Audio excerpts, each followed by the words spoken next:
우리가 당연하게 여겼던 평화의 가격이 하룻밤 사이에 10배로 뛰었습니다. 이제 전 세계는 친구를 사귀는 대신 생존을 위한 입장권을 사기 시작했거든요. 그 입장권의 가치는 과연 얼마나 될까요? 2024년 4월 이스라엘이 시리아 주재 이란 영사관을 타격했습니다. 외교 공간은 국제법상 불가침 구역이죠. 그 선이 무너진 겁니다. 이란은 곧바로 보복에 나섰습니다. 사상 처음으로 이스라엘 본토를 직접 공격한 거예요. 수십 년 동안 중동의 전쟁은 그림자 전쟁이었습니다. 서로 직접 손대지 않고 대리인을 통해 보이지 않는 곳에서 싸우는 방식이었죠. 그 암묵적 규칙이 2024년 4월에 공식적으로 종료된 것이죠. 여기서 질문 하나 드리겠습니다. 이건 중동 이야기일까요? 아니면 우리의 이야기일까요? 유럽은 지난 수십 년간 아주 영리한 선택을 해왔습니다. 미국이 지켜줄 테니 우리는 그 돈으로 복지를 짓자는 거였죠. 안보는 공짜였습니다. 적어도 그렇게 느껴졌거든요. 그런데 2022년 러시아의 포성이 우크라이나 땅에서 울리자 그 우산에 구멍이 났다는 사실이 드러났습니다. 미국이 언제까지 유럽을 지켜줄 것인가 아무도 장담할 수 없게 된 거예요. 프랑스는 외쳤습니다. 유럽의 전략적 자율성을 되찾자고요.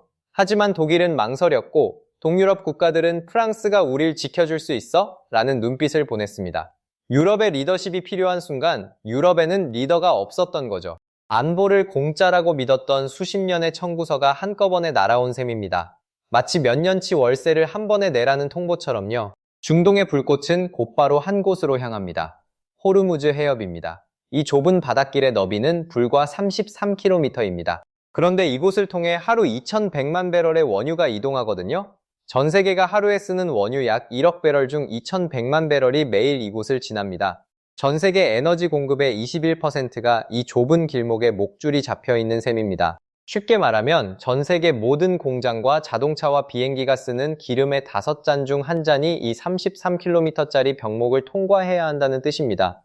병목 하나가 막히면 나머지 4잔도 흔들리는 거예요. 만약 이 전쟁이 지속된다면 유가는 더 가파르게 상승할 것입니다. 그 순간 인플레이션은 우리가 경험해보지 못한 수준으로 상승할 수도 있습니다. 마트 계산대 앞에서 영수증을 2번 보게 되는 날이 오는 거죠. 강대국들의 계산기는 복잡해졌습니다.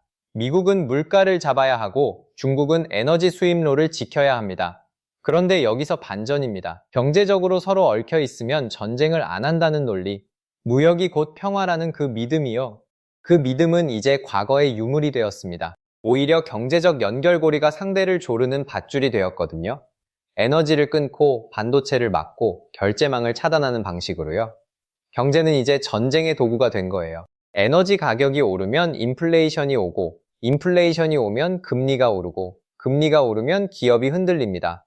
중동의 불씨 하나가 지구 반대편 사람의 대출 이자에 불을 붙이는 구조, 이게 지금 우리가 사는 세계입니다. 글로벌 경제의 취약성이 이렇게 적나라하게 드러난 적이 없었습니다. 이 혼돈 속에서 가장 놀라운 배신이 일어납니다. 세르비아입니다. 러시아의 가장 충직한 형제, 슬라브 민족의 연대, 정교회 문화의 동반자라고 불리던 나라가 서방과 손을 잡았거든요. 명분은 리튬이었습니다. 2022년, 세르비아 시민들은 환경 파괴를 우려하며 대규모 시위를 벌였고 야다르 리튬 광산 프로젝트는 잠정 중단됐습니다. 그런데 2024년 법원 판결로 그 프로젝트가 되살아났어요. 독일 총리가 직접 벨그라드로 날아가 도장을 찍었습니다. 2024년 세르비아와 EU 핵심 원자재 협약이 체결된 거죠. 영원한 우방도 영원한 적도 없다는 말이 있습니다. 세르비아가 그 말을 몸으로 증명한 거예요. 그리고 그 배신의 이유가 무엇인지 낱낱이 알려드리겠습니다. 세르비아의 선택을 단순한 변심으로 보면 안 됩니다. 이건 철저한 계산이었습니다. 러시아의 보호가 더 이상 안전을 보장하지 못한다는 판단이 서자 세르비아는 자신들이 가진 가장 귀한 것을 꺼내들었거든요. 바로 땅속에 묻힌 리튬이었죠. 그러니까 세르비아는 자원을 서방에 팔고 그 대가로 생존 티켓을 거머쥔 거예요. 이것은 작은 나라가 큰 나라들 사이에서 살아남는 방법의 교과서입니다. 자신을 버릴 수 없게 만드는 것, 그게 핵심이죠. 마치 회사에서 자기만 아는 핵심 기술을 쥐고 있는 직원처럼요. 그 직원은 쉽게 해고당하지 않습니다. 이념의 시대는 가고 자원의 시대가 왔습니다. 그렇다면 그 자원의 실체는 무엇일까요? 세르비아 땅속에 묻힌 것이 정확히 얼마나 되는지 확인해 보시죠. 세르비아 야다르 광산의 연간 리튬 생산 예상량은 58,000톤입니다. 이 양으로 전기차를 몇 대나 만들 수 있을까요? 110만 대입니다. 유럽 전체 전기차 수요의 17%를 이 광산 하나가 공급할 수 있다는 거죠. 여기서 반전입니다. 이건 단순한 광산 수익 이야기가 아니에요. 유럽은 배터리 공급망을 중국에 심하게 의존하고 있습니다. 리튬 정제, 배터리 셀 생산, 핵심 부품까지 중국이 쥐고 있는 구조거든요.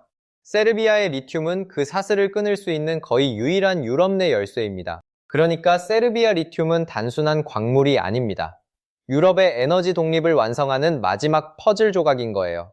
이 광산 하나로 세르비아 GDP는 4%나 상승할 것으로 전망됩니다. 단일 기업인 삼성전자가 한국 전체 수출의 약 20%를 책임지는 것과 비교해보면 광산 하나가 국가 GDP를 무려 4%나 끌어올린다는 건 그야말로 천지개벽할 수준의 변화입니다. 이 리튬 때문에 독일 총리가 직접 벨그라드로 날아간 겁니다. 리튬 앞에서는 외교적 체면도 오랜 동맹도 뒤로 밀리는 거죠. 그런데 자원이 있다고 모든 게 해결되지는 않습니다. 유럽의 심장, 독일과 프랑스가 엇박자를 내고 있습니다. 독일은 경제가 흔들리며 결단을 미룹니다. 프랑스는 목소리는 크지만 다른 나라들이 그 리더십을 인정하지 않습니다. 독일의 2024년 국방 예산은 GDP의 2.1%, 약 720억 유로였습니다. 여기에 1000억 유로 규모의 특별 방위기금까지 본격 집행되고 있습니다. 수십 년간 국방비를 아껴온 독일이 이제 돈을 쏟아붓기 시작한 거예요. 그런데 문제는 돈만 있다고 리더십이 생기지 않는다는 거거든요.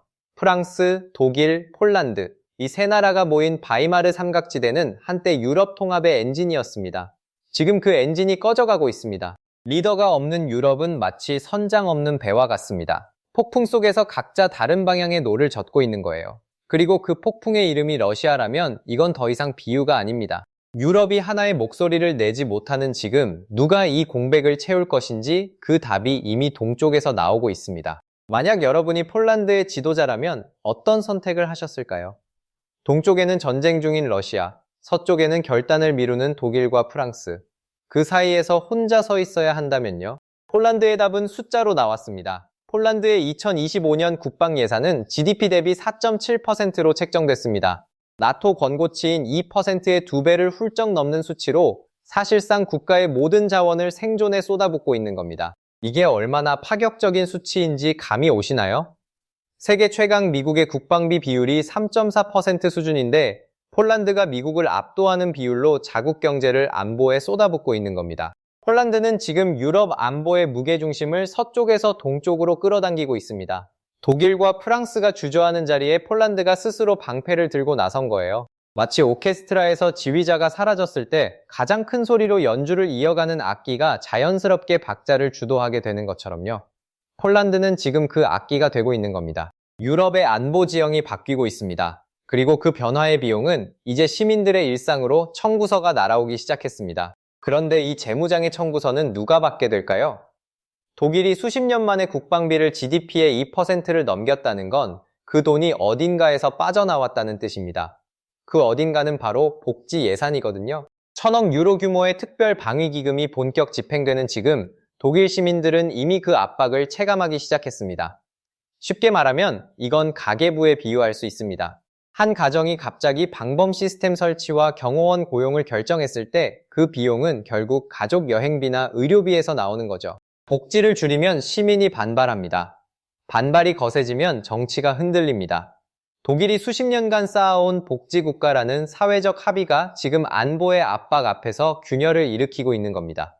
이건 단순한 예산 싸움이 아니라 유럽 사회 모델 자체가 시험대에 오른 것이에요. 그러니까 전쟁의 비용은 전선에서만 지불되지 않습니다. 유럽 시민의 일상 속에서도 이미 조용히 청구되고 있는 거예요. 놀라운 건 이 복잡한 방정식을 가장 영리하게 풀어낸 나라가 유럽의 강대국이 아니라는 점입니다. 세르비아는 서방에 리튬을 팔기로 약속한 직후 우크라이나에 8억 유로, 우리 돈 1조 2천억 원 규모의 탄약을 몰래 지원했습니다.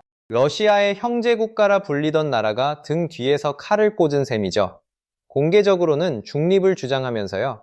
이게 끝이 아닙니다. 세르비아는 프랑스 라팔 전투기 12대 도입 계약까지 체결했습니다. 러시아제 무기 체계에서 서방 무기 체계로 군사적 체질 자체를 바꾸고 있는 거거든요. 그러면서도 중국 자본은 계속 받아들입니다. 중국 기업이 세르비아의 구리와 금광산을 장악하고 있는 현실 속에서도 EU와의 협약을 동시에 유지하고 있는 거예요. 이건 배신이 아닙니다. 전략입니다. 세르비아는 지금 러시아, EU, 중국 세 방향에 각각 다른 카드를 쥐어주면서 어느 한쪽도 자신들을 포기하지 못하게 만드는 구조를 완성하고 있습니다. 마치 세 명의 채권자에게 각각 다른 담보를 잡혀놓아 아무도 먼저 손해를 보려 하지 않는 상황처럼요. 어제의 도덕은 오늘의 사치가 되었습니다. 이념의 시대가 끝나고 실리의 시대가 본격적으로 열린 거예요. 자, 이제 한 걸음 물러서서 보겠습니다. 우리가 지금까지 본 것들은 사실 하나의 질문으로 수렴합니다. 어떤 나라가 이 혼돈에서 살아남는가? 답은 의외로 단순합니다. 협상 테이블에 내놓을 것이 있는 나라입니다. 자원이든 군사력이든 지리적 위치든 그 무엇이든 상대방이 포기할 수 없게 만드는 것을 가진 나라거든요. 세르비아는 땅속의 리튬으로, 폴란드는 GDP의 4.7%가 넘는 돈을 쏟아부은 군사력으로 그 자리를 확보했습니다.